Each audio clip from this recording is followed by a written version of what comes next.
하나님의 말씀은 예레미야 4장 11절에서 22절까지의 말씀입니다. 오늘 우리에게 주시는 하나님의 말씀 예레미야 4장 11절에서 22절까지의 말씀입니다. 오늘 큐티 본문이고 구약 성경은 1056페이지에 있습니다. 함께 읽겠습니다. 그때에 이 백성과 예루살렘에 전할 자가 있어서 뜨거운 바람이 광야에 있는 헐벗은 산에서 내 딸 백성에게 불어온다 하리라. 이는 키질하기 위함도 아니요 정결하게 하려 함도 아니며 이보다 더 강한 바람이 나를 위하여 오리니 이제 내가 그들에게 심판을 행할 것이라. 보라, 그가 구름같이 올라오나니 그의 병거는 회오리 바람 같고 그의 말들은 독수리보다 빠르도다. 우리에게 화 있도다.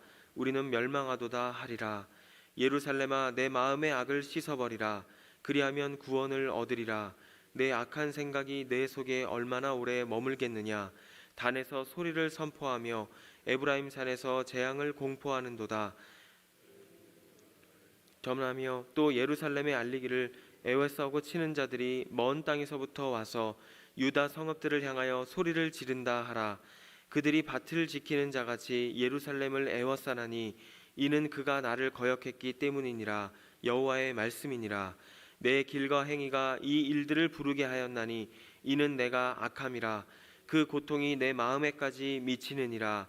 슬프고 아프다. 내 마음속이 아프고 내 마음이 답답하여 잠잠할 수 없으니 이는 나의 심령이 나팔소리와 전쟁의 경보를 들음이로다. 패망이의 패망이 연속하여 온 땅이 탈취를 당하니 나의 장막과 휘장은 갑자기 파멸되도다. 내가 저 깃발을 보며 나팔소리 듣기를 어느 때까지 할꼬. 내 백성은 나를 알지 못하는 어리석은 자요 지각이 없는 미련한 자식이라. 악을 행하게 하는 지각이 있으나 선을 행하기에는 무지하도다. 아멘. 어제 본문에서 예레미야는 이 적군을 먹이를 덮치는 사자 이미지를 통해서 바벨론의 위력을 또한 강조하고 이야기했던 것을 우리는 본문을 통해서 살펴보게 됩니다. 예레미야는 오늘 본문을 통해서 뜨거운 바람, 구름, 회오리 바람, 또 독수리보다 빠른 말, 이러한 이미지를 사용해서 유다를 치기 위해서 북쪽에서부터 내려오는 이 적군, 침략자들의 파괴력과 그들이 초래하게 될 결과들에 대해서 이야기를 하고 있습니다. 11절 12절은 이렇게 말씀합니다. 그때 이 백성과 예루살렘에 전할 자가 있어서 뜨거운 바람이 광야에 있는 헐벗은 산에서 내 딸 백성에게 불어온다 하리라. 이는 키질하기 위함도 아니요 정결하게 하려 함도 아니며 이보다 더 강한 바람이 나를 위하여 오리니 이제 내가 그들에게 심판을 행할 것이라. 이 뜨거운 바람은 무척 건조하기 때문에 모든 것을 말려버리는 그런 바람을 의미하는 것이죠. 마치 유다를 치기 위해서 오는 이 바벨론의 군대들이 이와 같다는 것입니다. 모든 것을 말려버리는 그러한 힘을 가진 그런 적군이라는 것입니다. 이제 남은 것은 파괴와 혼란과 두려움만이 남았다라고 이야기를 합니다. 이 바람 이미지는 호세아에서도 사용되는 것을 우리가 보게 됩니다. 자, 이런 바람 이미지를 이야기하면서 13절에 이렇게 말씀합니다. 보라, 그가 구름같이 올라오나니 그의 병거는 회오리 바람 같고 그의 말들은 독수리보다 빠르도다. 우리에게 화 있도다. 우리는 멸망하도다 하리라. 이 무섭게 돌진하는 적군 앞에서 무기력할 수밖에 없는 그런 유다의 모습, 그렇기 때문에 빨리 돌아오라고 이야기를 하는 것이죠. 거의 절망을 이야기하면서 지금 외치고 있는 이제 모두가 죽었다라고 이야기하는 예레미야의 외침을 우리는 보게 됩니다. 한마디로 속수무책으로 당한다는 것입니다. 이 부분을 묵상하면서 우리가 생각해 볼 수 있는 것은 심판이 오는 것이 보이면 그때는 이미 너무 늦었다는 것입니다. 심판이 오는 것이 오기 전에, 오는 것이 보이기 전에 하나님 앞에 돌이키고 우리의 마음을 바꾸는 것이 지혜라는 것입니다. 참 그렇지 않습니까? 이 결과가 눈앞에 거의 다가왔을 때 우리는 그때서야 깨닫게 될 때가 참 많이 있습니다. 참 단순한 그런 이야기이지만 어렸을 때 오락실에 갔다가 이 밤이 될 때까지, 이 저물 때까지 시간이 가는 줄 모르고 있다가 결국 아버지가 오락실에 들어오셨을 때 그때 이제 죽었구나 라는 것을 깨달을 때가 있었던 그 장면이 생각이 났습니다. 참 어른이 되어서도 마찬가지죠. 내가 하지 말아야지 어떠한 결과가 올 것이라는 것을 생각을 하고 있음에도 불구하고 나중에 그 결과가 눈앞에까지 왔을 때 그때 정말 어리석게도 실감하고 말 때가 있습니다. 심판이 오는 것이 보이기 전에 그때 돌이켜야 된다는 것을 이 본문을 통해서 우리는 묵상해 보게 됩니다. 자, 예레미야는 그럼에도 이스라엘에게 여전히 살 길이 있다고 이야기를 합니다. 14절에 보니까 예루살렘아 내 마음의 악을 씻어버리라. 그리하면 구원을 얻으리라. 내 악한 생각이 내 속에 얼마나 오래 머물겠느냐. 정말 살고 싶거든 그 못된 마음을 버리고 깨끗이 마음을 씻어라. 그렇게 하면 구원을 얻을 것이다. 이 죄로 말미암아 돌이킬 수 없는 운명을 받아들일 수밖에 없겠지만 그럼에도 불구하고 돌이키는 자들에게는 아직 기회가 있다는 것입니다. 사실 예레미야가 외치기 이전에도 이 어떻게 보면 앞부분 이 이스라엘의 선지자들이 나오기 시작했던 그 시기, 그 중에서 가장 대표적인 선지자, 자신의 이름으로 이 문서를 기록했던 선지자 가운데 아모스가 있습니다. 이 아모스 역시도 사실은 굉장히 앞선 시대의 사람입니다.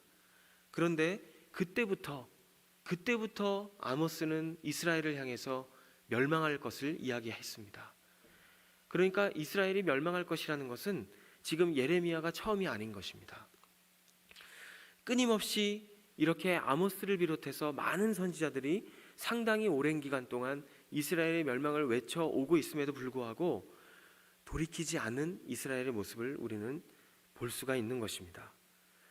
그래도 기회가 있다는 것입니다. 비록 나라가 멸망할지라도 개인의 구원은 언제든지 가능하기 때문인 것입니다.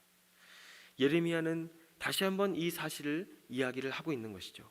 유다는 멀지 않아서 이스라엘처럼 심판을 받을 것이지만 그럼에도 지금이라도 회개하고 하나님 앞에 돌아오는 사람들은 어떠한 환난이 닥쳐와도 하나님의 구원을 경험하게 될 것이다. 하나님께서 살 길을 주실 것이다 라고 지금 이야기를 하고 있는 것입니다.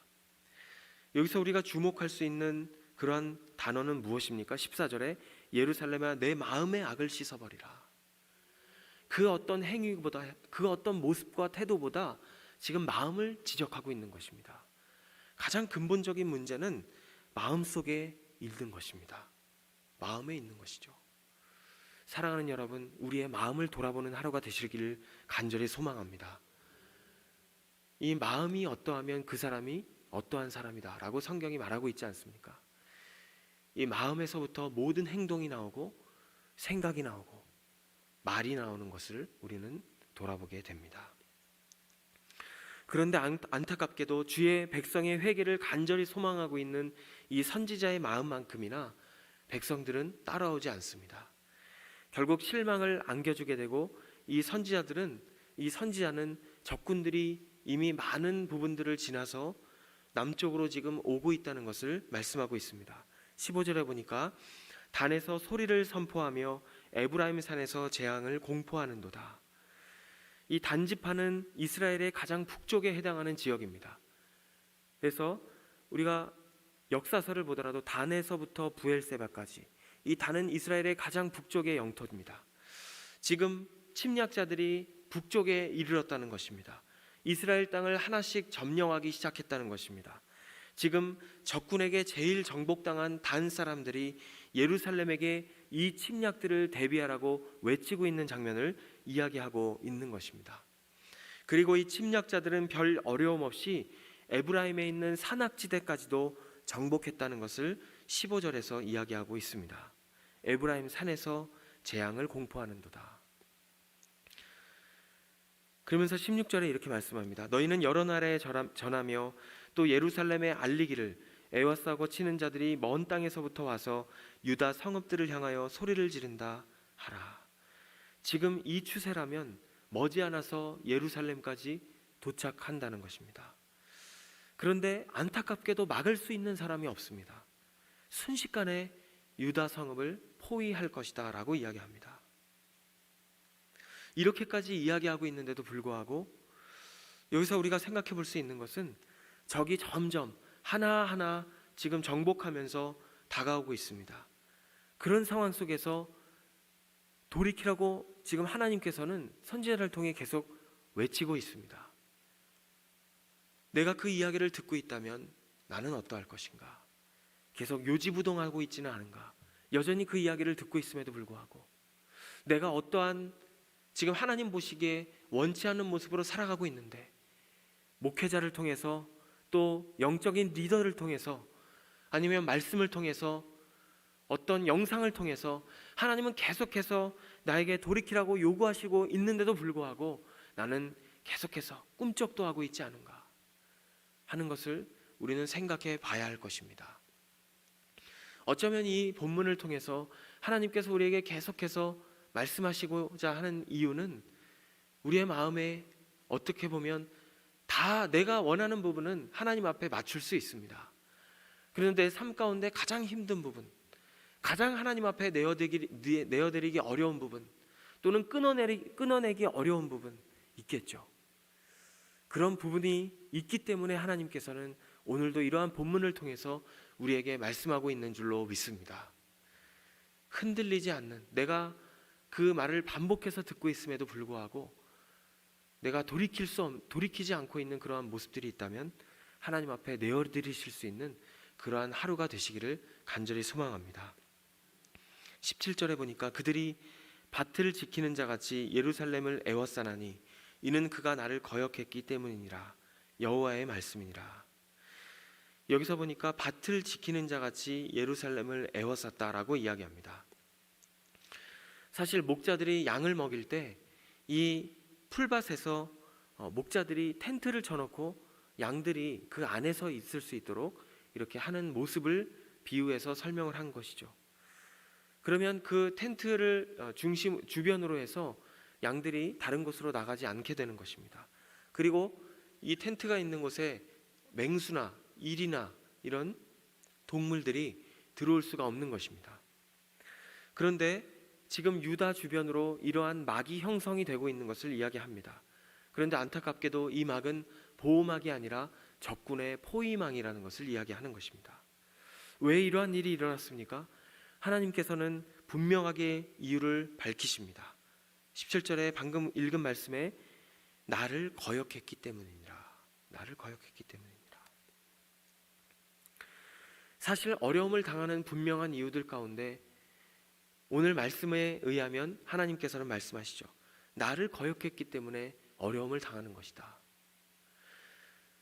시대마다 역사마다 이 성경의 시대는 물론이고 이 교회 시대, 교회의 역사를 보면 상당 부분 어려움을 당하는 시기를 우리는 지나가는 것을 보게 됩니다. 그런데 그때 많은 사람들이 외치는 것이 뭐냐면 정치적인 문제라고, 이거는 경제적인 문제라고 외치는 것을 보게 되죠. 그러나 그때마다 정말 하나님의 관점으로 역사를 돌아봤을 때 그것은 영적인 문제라는 것을 여지없이 보게 됩니다. 바로 하나님을 거역했기 때문에, 하나님을 떠났기 때문에, 교회들은 많이 있었음에도 불구하고 잠을 자고 있었기 때문에 그 시대가 영적인 암흑기가 되는 것이고 많은 사람들이 어두움을 경험할 수밖에 없는 것이고 어려움이 떠나가지 않는 것입니다. 마찬가지죠. 바로 오늘 우리가 읽는 이 상황도 마찬가지인 것입니다. 역사는 반복되지 않습니까? 우리가 어려운 시기를 지나가고 있다면 그 원인이 무엇인지를 우리는 정확하게 진단할 수 있어야 합니다. 우리가 믿음을 가진 자라면 이것이 근본적으로 정말 정치적인 문제일까요? 정말 경제적인 문제일까요? 우리가 영적인 문제임을 지각하고 깨닫고 하나님 앞에 더욱더 겸비하고 내 스스로가 먼저 깨어서 영적으로 민감함을 가지고 살아가기를 간절히 소망합니다. 자, 예루살렘이 바로 이러한 영적으로 둔했기 때문에, 하나님을 거역했기 때문에 이러한 모습들을 지금 맞이할 수밖에 없었다고 이야기를 하는 것입니다. 18절에 보충 설명을 해주고 있습니다. 내 길과 행위가 이 일들을 부르게 하였나니 이는 내가 악함이라. 그 고통이 내 마음에까지 미치느니라. 그래서 결국 죄악 때문이고 영적인 문제라는 것을 이야기하고, 이러한 영적인 문제가 결국에 눈에 보이는 결과를 초래한다는 것입니다. 자, 그런 상황 속에서 예레미야는 하나님의 마음으로 굉장히 탄식하면서 고통스러워하는 것을 보게 됩니다. 이 선지자가 하나님의 마음과 동일한 마음으로 지금 탄식을 하고 있는 것입니다. 참 이 부분을 보면 정말 하나님의 사람이라고 한다면 시대를 보면서, 시대를 바라보면서, 어떤 안타까운 모습을 보면서 하나님의 마음으로 바라볼 수 있어야 하지 않을까, 저는 이 부분을 보면서 그러한 묵상을 하게 되었습니다.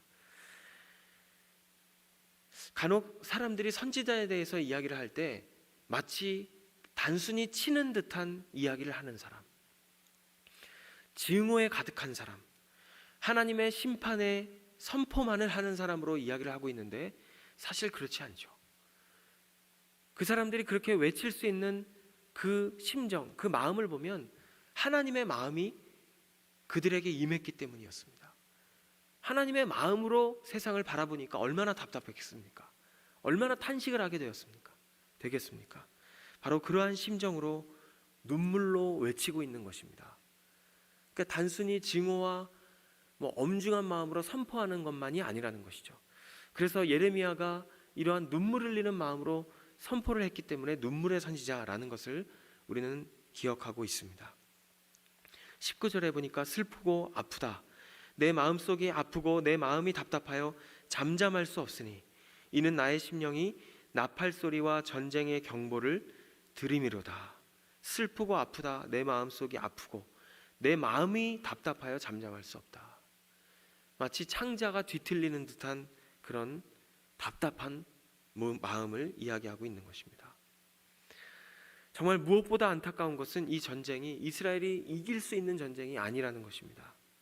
20절과 21절은 이렇게 말씀합니다. 패망이 연속하여 온 땅이 탈취를 당하나니 나의 장막과 휘장은 갑자기 파멸되도다.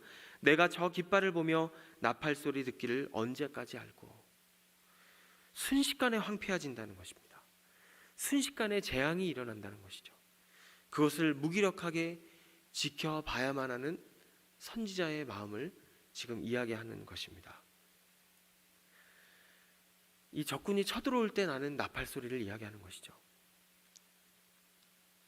때로는 하나님의 사람들에게 하나님은 장밋빛 미래만을 말씀하시지 않습니다. 어려움을 뚫고 지나가야 하는 그 상황 가운데 하나님은 있는 그대로를 말씀하실 때가 있습니다. 22절에 보니까 내 백성은 나를 알지 못하는 어리석은 자요 지각이 없는 미련한 자식이라. 악을 행하기에는 지각이 있으나 선을 행하기에는 무지하도다. 참 이스라엘이 천성적으로도 하나님이 아니었으면 정말 악한 일은 선두로 그냥 앞장서서 하고요, 그리고 악한 일을 행하는 데 있어서는 누가 시키지 않아도 하는 그런 백성이었다는 것을 우리는 알 수가 있죠. 이스라엘의 역사 속에서 알 수가 있습니다. 그런데 하나님을 알아가는 일에는, 정말 이 진리를 분별하는 일에는 굉장히 영적으로 무뎌진 그런 백성들이었다는 것을 우리는 보게 됩니다. 사실 이스라엘의 모습을 보면 세상에 대해서 이 사람들은 많은 것을 알고 있었습니다. 외교적으로, 그리고 정치적으로, 군사적으로, 종교적으로 이들이 무지했던 사람들이 아니었습니다. 이스라엘이 특별히 북쪽 이스라엘이 멸망했을 당시에, 지금은 물론 남유다를 또 대상으로 하는 것이기도 하지만 북쪽 이스라엘이 멸망했을 당시에도 가장 영토가 넓었습니다. 외교적으로 가장 뛰어났다고 하는 여로보암 2세라고 하는 왕이 다스리고 있었습니다. 경제적으로 가장 잘 살았던 시기였습니다. 그런데 망했습니다. 순식간에 망했습니다. 이들이 무지해서가 아니었습니다. 선지자는 지금 외치고 있습니다. 너희들이 지금 이렇게 어려움을 당할 수밖에 없는 이유는 하나님을 아는 지식이 없기 때문이다. 하나님을 아는 지식이 부족하기 때문이다. 그리고 그 지식이 없기 때문에, 말씀에 무지하기 때문에 경고하는 모든 재앙이 경고로 들리지 않는다는 것입니다. 정말 아는 것이 힘이다라는 이야기가 무엇인지를 깨닫게 됩니다. 참 이 부분을 보면서 부모의 심정으로 안타까워하는 하나님의 마음을 보면서 정말 악을 행하는 데는 지혜로우면서 선을 행하는 데는 내가 무지하여서 하나님의 마음을 애태우고 있지는 않은가. 하나님이 나의 부모님이라고 한다면, 나의 아버지라고 한다면 지금 나를 바라보시는 그 마음은 어떠할까? 정말 저도 아이가 아직 어리지만 때때로 가슴이 정말 터질 때가 있습니다. 터질 듯이 화가 날 때가 있습니다. 마음이 정말 뒤집어질 때가 있습니다. 이것이 아니라고 100번을 이야기해도 말을 듣지 않을 때가 있습니다. 정말 이 육신의 부모로도 우리가 생각을 할 수 있지만 우리 목자님들은 아시리라 생각합니다. 나에게 맡겨주신 영혼들이, 정말 우리 목원들이 내가 정말 저 영혼들을 보면 답답한데, 저렇게 살면 안 되는데, 정말 저것만큼은 바꿨으면 좋겠는데, 내가 나의 유익이 아니라, 내 유익이 아니라 정말 그들의 어떤 영적인 유익을 위해서 이야기하는데도 불구하고 정말 변하지 않는 모습을 보면서 정말 탄식할 때가 있지 않습니까? 얼마 전에 교회에 잘 나오시지 않는 분들을 대상으로 계속해서 전화를 하고 있습니다. 그런데 그 중에 어떤 한 분과 통화를 하게 되었어요. 그분이 정말 목소리만 들어도 이분은 정말 배운 분이구나 라는 것을 느낄 수가 있었습니다. 근데 그분이랑 통화를 하면서 그분이 좀 오래전에 나오셨는데 지금은 나오지 않는다는 거예요. 예배도 별로 잘 드리지 않는 그런 것 같았습니다. 그러면서 저에게 이렇게 이야기합니다. 목사님, 물론 성도 관리하느라 참 수고가 많으십니다.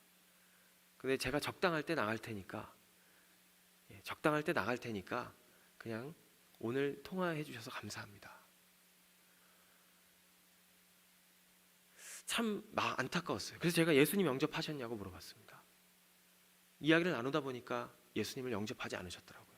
모태신앙이고 여러 가지 말씀을 하시는데 결국 예수님을 만나지 못했어요. 정말 안타깝죠.